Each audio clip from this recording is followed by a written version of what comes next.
하지 않습니다. 예를 들면 전 시간에 나왔던 구불구불한 마을 안길, 이게 새마을 운동하면서 직선 도로를 만들었거든요. 이건 명백히 자동차나 경운기에게는 유리합니다. 그것을 부정하지는 않습니다. 그런데 사람이 걸어 다니는 데는 간선 도로에서 평균 마을 안에 들어가는데 도보로 한 15분 정도가 평균 걸립니다. 답서에서 여러 마을에서 이제 학생들에게 지금 직선화된 마을 안길 닿기로 생긴 도로와 지금 흔적만 남아있는 구불구불한 옛 도로, 그걸 한번 동시에 출발해가지고 한번 보자 했는데, 처음에는 물론 직선도로가 조금 빨리 가는 것 같은데 한 서너 번 왕복하다 보면은 직선도로가 점점 늦어집니다. 그건 아마 지겨워지기 때문에 심심하고, 구불구불한 도로는 또 이쪽에 구부러지는데 저쪽이 보일 것 같으면 소위 이제 저희는 그걸 비보탑이라고 하는데 돌무더기를 쌓거나 아니면 뭐 당산 나무를 하나 심어 놓거나 해서 저쪽이 보이지 않도록 해가지고 길을 가는 사람이 자꾸 궁금하게 돌면 누구 나올래나 뭐 이 흥미가 계속 가죠. 별로 지루하지 않습니다. 그리고 이것 역시 전 시간에 강조한 대로 그렇게 하면서 사회 공간에서 개인 공간으로 들어가는데 마음가짐을 좀 갖출 수 있는 완충 공간의 역할을 충실히 해주고, 그러니까 밖에 있던 사람이 돌변해가지고 그냥 이 내부 공간으로 들어가는 건 절대로 아니죠. 마음을 가라앉히고 나갈 때도 가정 내에 있다가 사회 공간으로 나간다. 내가 나가는구나. 단계를 밟아가지고 나가니까 상당히 그럴듯합니다. 기억하실지 모르겠습니다만 우리나라에 처음 마포에 그 아파트가 세워졌을 때 동선을 가장 짧게 하는 것이 최상이다. 해가지고 현관문 열면 거실 맞바로 안방문. 그냥 그대로 직선했는데 요즘은 그런 아파트 절대로 짓지 않습니다. 안에 살고 있는 사람들이 문만 열면 밖에 내다보니까 심리적으로 불안해질 수밖에 없죠. 여름철에 이웃 간의 싸움이 잦다. 물론 더워서 짜증나니까 습도도 높고 그것도 물론 이유지만 문을 열어놓고 커튼 다 이렇게 열고 그렇게 살다 보면 개인 공간이 노출이 되니까 그거는 짜증이 날 수밖에 없고 조금만 일이 있으면 싸움이 됩니다.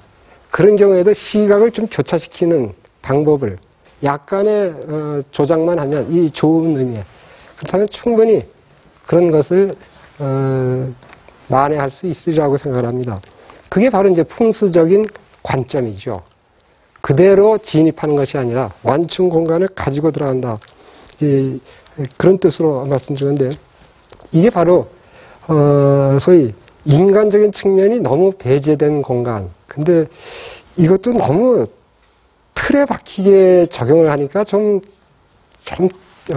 따분한 경우가 있더군요. 뭐냐면 대학로를 이렇게 걸어보니까 물론 인도는 쭉 이렇게 놔져 있는데 거기 사람들 걸으라고 이렇게 조그맣게 기억나십니까? 거기 가보신 분들. 그러니까 인도는 물론 쭉 나 있죠. 그 사이에 사람들이 색깔을 달리해가지고 이렇게 좀 돌아서 가보라고 했는데 노력은 가상하지만 좀 더 머리를 좀 써가지고 정말 효과가 있도록 해줬으면 하는 아쉬움은 있더군요. 그리고 인문 사회 현상을 우리가 언제나 자연 현상처럼 얘기할 수는 없습니다. 우리가 사람을 대할 때 그 사람의 장점을 찾아가지고 자꾸 북돋우면 좋아질 수 있지만 단점은 좀 자꾸 얘기하면 할수록 고쳐지지는 않고 짜증만, 그 사람의 단점만 자꾸 이게 부각되는 그런 일이 벌어지니 피하는 게 좋은데 이건 당연히 땅에 대해서도 그대로 적용할 수 있는 소위 유관 적합성의 문제입니다. 비슷한 것끼리 서로 여기가 그렇다면 저기도 그렇다. 그리고 1층 아파트에 대해서는 그렇죠. 뭐 아파트뿐만이 아니라 전 처음 이제 아파트 살아보는데 그 전에 단독주택 살 때도 예를 들면 이런 식입니다. 저 혼자 사는 집이 아니니까 제 가족들, 제 아들 하나 딸 하나 넷이 가가지고 보게 하면 어때? 그럼 괜찮네. 근데 우리 강남으로 그때 이제 얘는 시집 갔지만 그때 중고등학교 다닐 때 애들이 자꾸 너 달동네 사냐? 뭐 이래서 듣기 하시는데 좀 강남으로 가면 안 되냐? 근데 그게 돈이 안 되죠. 그래서 잘 알고 있네. 거긴 빼고 이쪽에서 괜찮은지 지금 아빠가 여기 그럼 다 좋다 그러면 됐다. 이제 그때서부터는 땅의 정주기가 시작됩니다. 땅의 좋은 점,